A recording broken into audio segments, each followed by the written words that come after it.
Bueno, y estamos con el doctor Julio Rodríguez, abogado penalista, abogado también de Samir Villaverde, que está colaborando con la justicia porque hay varios temas penales pendientes, doctor. Uno de ellos, a ver, quería empezar con esto de la DINI, ya desde el punto de vista legal, me queda claro desde el punto de vista político. El doctor Mariano González habla de que esto podría ser una policía política y ya de por sí llama la atención tener a más de una veintena de oficiales, suboficiales de esta Dirección de Inteligencia escrita, la PCM, buscando información de una sola persona, el coordinador del equipo especial. Ya la fiscal Marita Barreto tiene identificados los nombres y apellidos de todos estos miembros de la policía y lo ha enviado a inspectoría. Pero ¿aquí se podría constituir algún tipo de delito?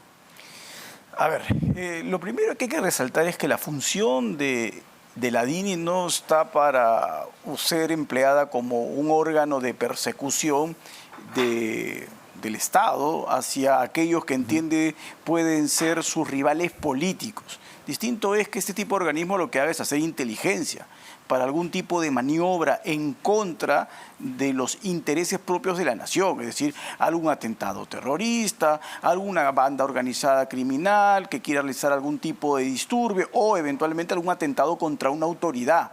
Para eso está, no está para que sea utilizada o empleada básicamente para que pueda ser manipulable esta institución y servir a los fines políticos de persecución del Estado. Esto es absolutamente ilegal. Y esto además, perdóneme que le hago el paréntesis, está enmarcado pues en una ley orgánica de constitución de la DINI, me imagino, de cuáles son sus funciones y para qué sirve. Sí, como toda organización que está dentro del Estado, está las disposiciones normativas que establecen claramente cuáles son sus prerrogativas. Y no existe posibilidad alguna en nuestras normas que se pueda constituir una policía política para perseguir adversarios políticos, o en este caso no adversarios políticos directamente, sino para tratar de amedrentar a las autoridades que investigan los actos de corrupción del gobierno. Esto es una absoluta manipulación indebida de órganos del Estado. La Fiscalía, la fiscal Marita Barreto, como hizo en el caso de Whitman Ríos, usted recordará, el que intentó sacar intempestivamente la semana pasada a Harvey Colchado, y al otro oficial que continúa hasta el día de hoy, el que firmó justamente el memorándum, están ya en la Fiscalía siendo investigados por abuso de autoridad y me parece un punto más. En el caso específico que se ha revelado el día de hoy, ¿se podría también abrir investigaciones penales? Yo creo que habría que evaluar el detalle de los comportamientos y el objetivo para el cual este tipo de información ha sido tratada de obtener. Si eventualmente se puede encontrar que lo que se busca es dificultar la acción de la justicia, tenemos claramente en el Código Penal un delito que prevé la obstrucción a la justicia como tal y podrían ser perseguidos por ese tipo penal. A ver, pero después de lo que hemos visto a nivel de acciones, hoy sale este tema de la búsqueda, la semana pasada veíamos el memorándum tratando de sacar, digamos, por la noche a Harvey Colchado, la denuncia que presenta el presidente en inspectoría, todas esas acciones harían pensar o concluir de que el blanco del gobierno está puesto en Harvey Colchado. O en el equipo vinculado al Ministerio Público encargado de las investigaciones. A ver, no hay que ser tampoco muy brillante para darse cuenta que esa es la manera como opera una organización criminal en funciones. Y peor aún, una organización criminal que funciona paralelamente a la estructura estatal. Entonces el gobierno, digamos, con todo esto que se va revelando y con todo lo que viene haciendo, solamente le da más argumentos y más argumentos a la Fiscalía para decir, oye, ustedes sí son una organización criminal, ustedes sí entorpecen la investigación, ustedes sí abusan del poder y usted, señor Castillo, usa el poder que le da la Presidencia de la República para tratar de, o para cometer actos criminales, porque es, digamos, lo que la Fiscalía puede pensar. Sin ninguna duda. Y además, esto abona lo que conversamos la semana pasada, ¿te acuerdas, Omar? Cuando dijimos, o sea, no vamos a saber cuál es la gota que rebasará el vaso, pero esta es una gota más. Y se va llenando el vaso hasta que finalmente se rebalse, porque no solo estamos hablando de actos clarísimos de corrupción, estamos hablando de actos de entorpecimiento del ejercicio de las funciones de otros órganos del Estado, estamos hablando de comportamientos que buscan amedrentar a fiscales y a jueces. Evidentemente, este es el comportamiento propio de cualquier estructura criminal, desde de larga data, que uno puede ver en películas al más estilo de Al Capone, hasta las modernas, que son mucho más, en principio, soterradas y que no actúan de manera tan flagrante y evidente como la hace esta. Y ahí, a ver, haciendo las relaciones, ¿no? Escuchaba más temprano con Fernando Carvalho a la exministra de la Mujer, Anaí Durán, y le preguntaba a Fernando, muy sabiamente, si a ver, señora, ¿en qué momento pues ya para usted esto puede constituir que el presidente debe dejar el cargo, ¿no? Y ella sugería que tendría que haber un audio, un video que demuestre eso. Pero, a ver, las organizaciones criminales tendrán que ser muy torpes para que eso exista. Lo último fue lo de Vladimiro Montesinos, que tenía una obsesión por grabarlo todo. Pero bajo ese mismo esquema, en ese razonamiento que tienen algunos representantes de este gobierno, que lo que parece ser es que tapan el sol con un dedo, a pesar de que los está cegando, porque bajo ese mismo esquema tendrían que ellos defender la prisión actual del señor Fujimori, porque no hay nadie que se indique a Fujimori dando una orden de cometer un delito. No hay ningún video de Fujimori recibiendo dinero, no hay ningún audio de Fujimori recibiendo dinero. Bajo ese mismo argumento, ellos tendrían que defender la salida de Fujimori.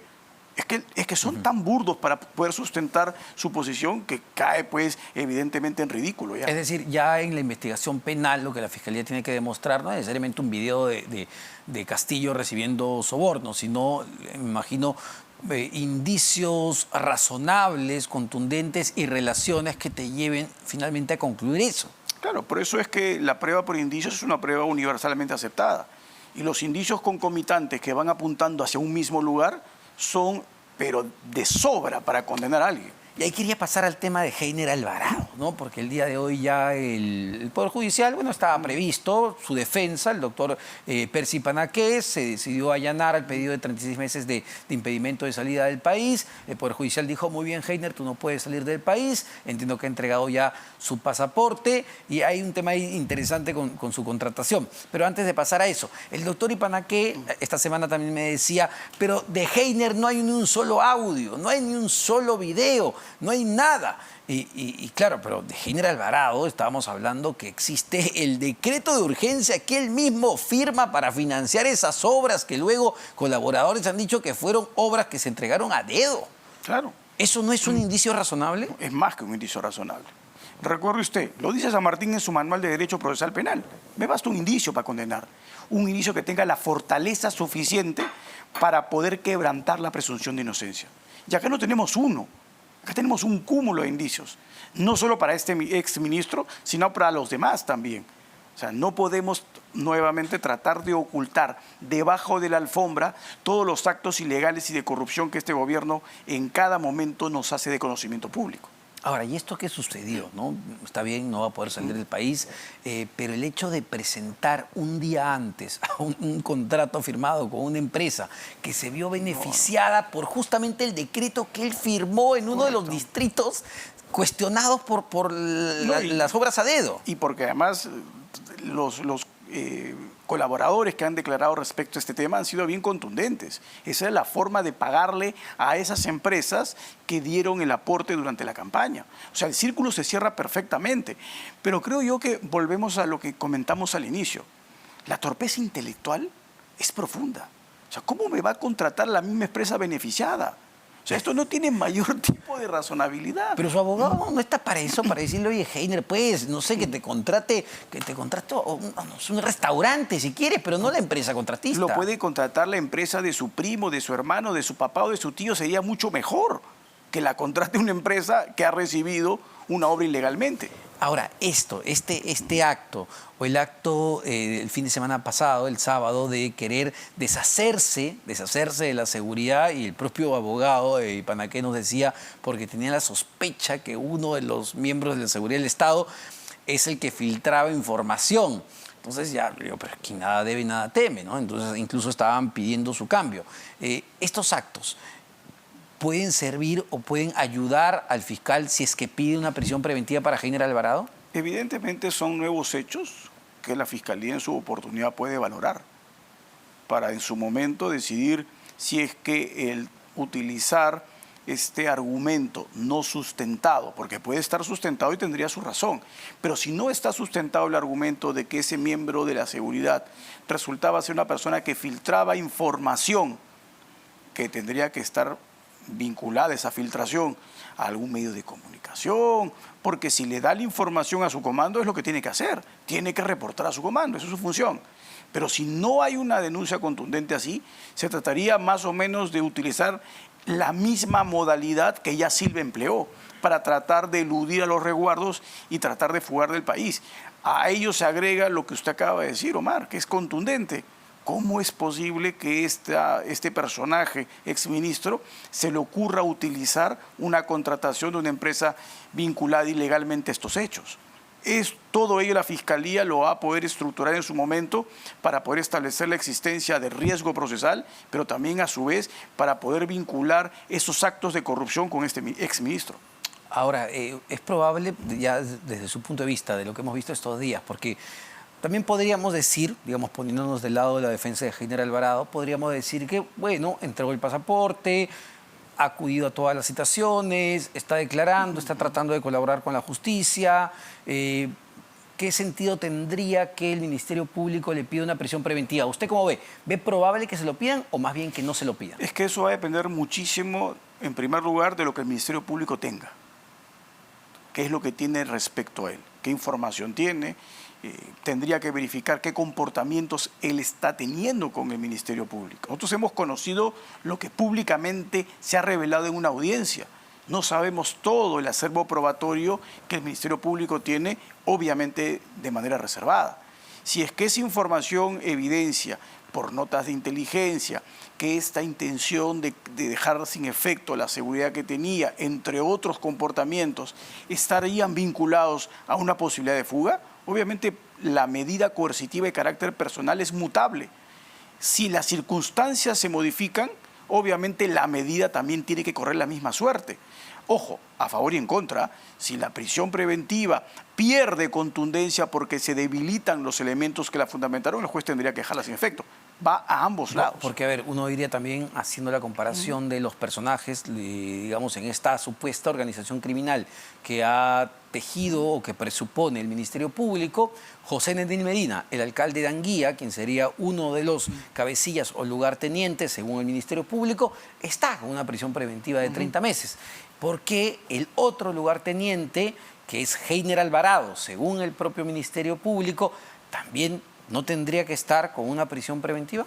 Sí, lo que sucede es que la Fiscalía va a tener que ahí hilar muy fino, porque aparentemente los comportamientos procesales de ambos dos han sido diferentes. La posibilidad de que una persona se vaya presa descansa, o sea, la base fundamental es el peligro procesal, el riesgo de fuga y la posibilidad de entorpecer la actividad probatoria. Y en el caso del alcalde Nendín Medina, esto fue mucho más claro.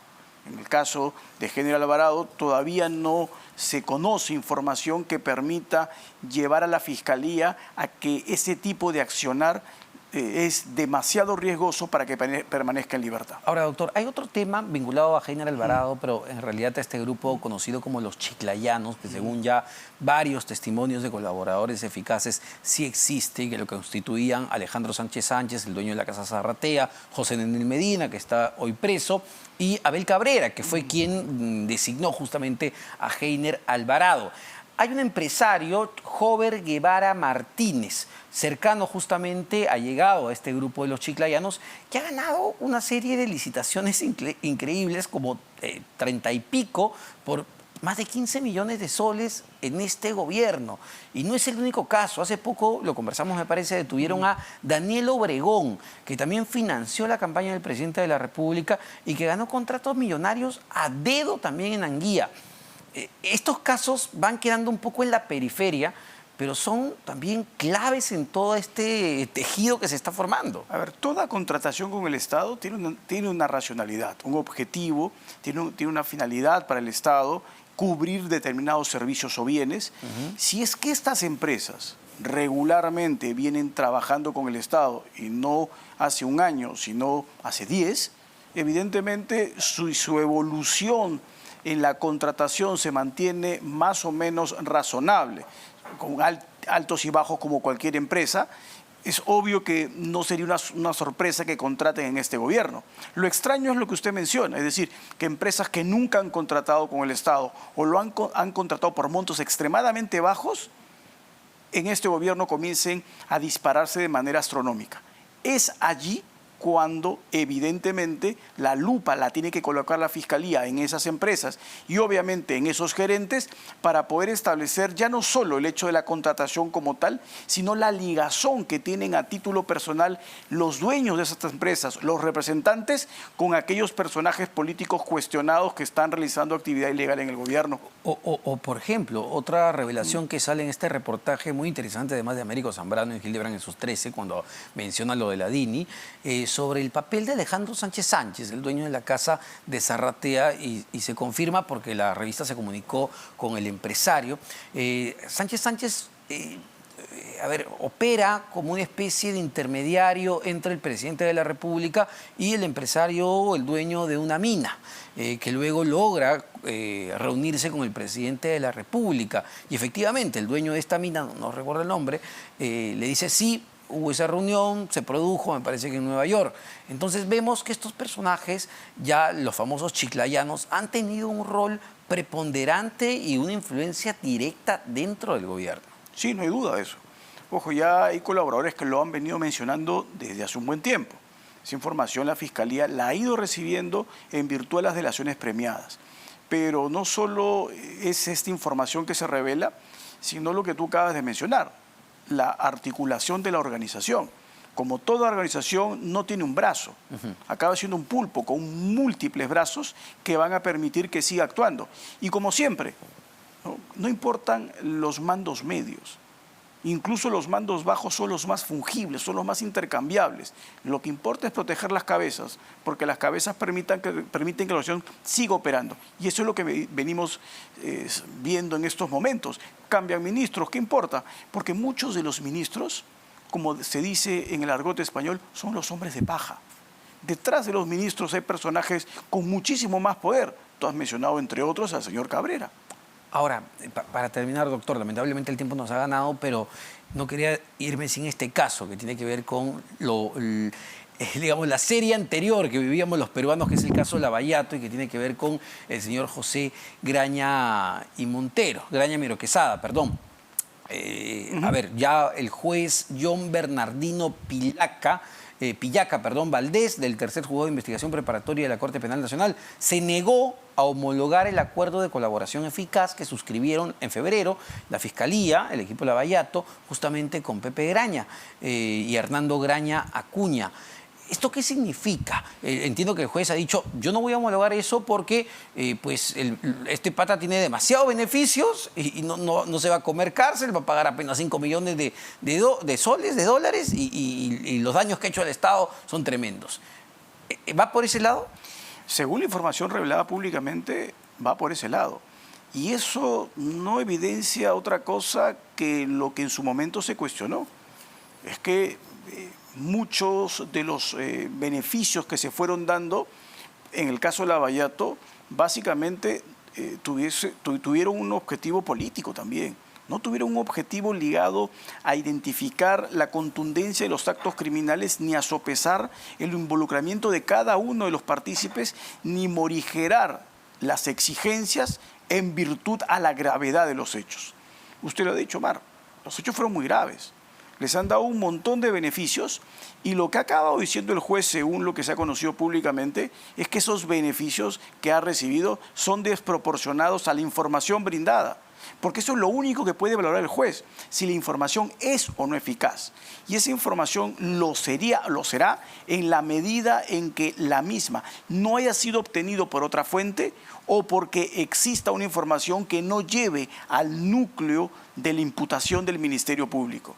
Esa labor la tiene que revisar el juez. Y si el juez ha rechazado ello, en un caso de esta naturaleza, es porque, creo yo, el juez ha sido bastante analítico y ha desnudado las falencias que ya en su momento, creo, también las conversamos de manera pública, de que el acuerdo era un acuerdo que no tenía mayor sustento y que iba a tener problemas a futuro. Ahora, a partir de esto, ¿Pepe Graña puede volver a la cárcel? Bueno, eso lo podrá decidir en apelación la sala. La sala podrá decidir si es que el acuerdo va o simplemente ya no va más. ¿Y si no va más? Y si no va más, pues la Fiscalía tendrá que replantear las condiciones de negociación, porque en su defecto, pues lamentablemente, muchas de las acciones positivas que se le dieron tendrán que retrotraerse. Esto todavía es un procedimiento que no acaba, no va a ser rápido. Podría, y claro, uno se dice, a ver, hagamos la cuenta de todo el caso Lavallato, el Club de la Construcción y todo lo que fue eso, un novelón. ¿Cuántas empresas están, o cuántos dueños de empresas están presos?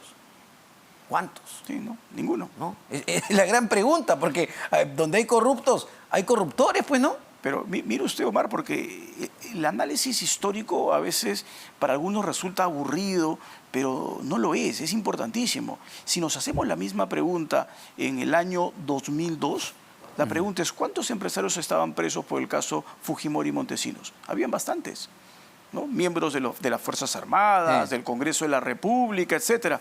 Hagamos la pregunta al revés. ¿Cuántos se tienen de Lavallato? Criminalidad que económicamente fue muchísimo más dura en contra del erario público que la criminalidad de Fujimori. Porque no hay, pues, una racionalidad también en cuanto a la exigencia de punición respecto a los involucrados en esos hechos. Muchísimas gracias, doctor. Lamentablemente nos ganó el tiempo. El doctor Gracias, Omar. Julio Rodríguez, abogado penalista, abogado también de Samir Villaverde. Hoy colabora con la justicia para los casos que tienen que ver con el presidente de la República, Pedro Castillo. Vamos rápidamente a una pausa. Venimos para seguir conversando sobre, nos vamos con migraciones, porque efectivamente ya se pidió, ya se dio el impedimento de salida del país para Heiner Alvarado. ¿Qué protocolos se activan a partir de eso? Venimos para conversarlo.